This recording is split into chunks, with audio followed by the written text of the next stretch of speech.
دیکھیے ابھی عدالتی راستے تو میرا خیال ہے کہ ان کے لیے جو وہاں کے مکین ہیں ان کے لیے بند نہیں ہوئے. حبیب صاحب نے جو بات کی میں اس کو تھوڑا سا آگے بڑھاتے ہوئے کہ ادھورا انصاف نہیں, اگر یہ انصاف پورا ہو جائے تو زیادہ تو کوئی مسئلہ نہیں ہوگا میرا خیال ہے کسی کو. اس کا ایک حصہ حبیب صاحب نے بتایا وہ والا حصہ جو کہ رسپانسبلٹی کا تھا, یعنی کہ جو اسسٹنٹ کمشنر جو کہ منظور قادر کاکا صاحب کے نیچے جو بھی کراچی بلڈنگ پورٹ اتھارٹی کے لوگ تھے یا دیگر لوگ تھے, ان کا کوئی احتساب ہونا چاہیے, ان کے خلاف کارروائی ہونی چاہیے.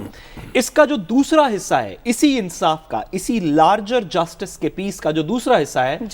وہ ان لوگوں کی ریکمپنسیشن ہے جنہوں نے پیسے دیے, اپنے نام پہ رجسٹریاں کروائیں اور وہاں پہ رہنا شروع ہو گئے. اگر میں نے وہاں پہ 10 روپے لے کے ایک اپارٹمنٹ خریدا ہے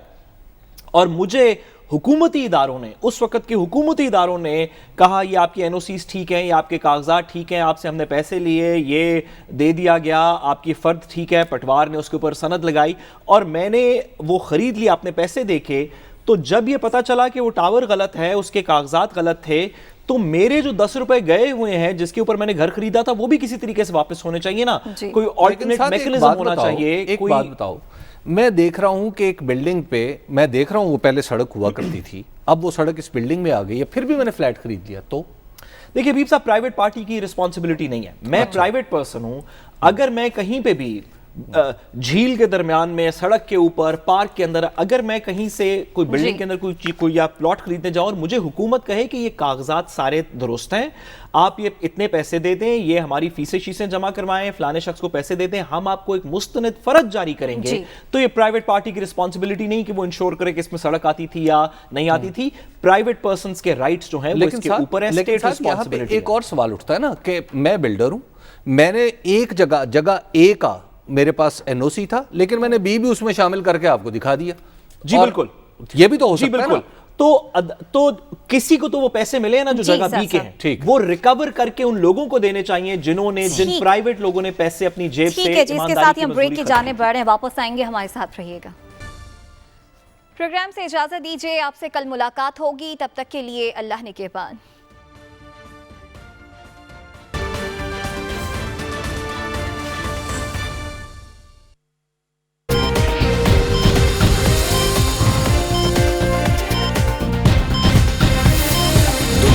خبر کی دنیا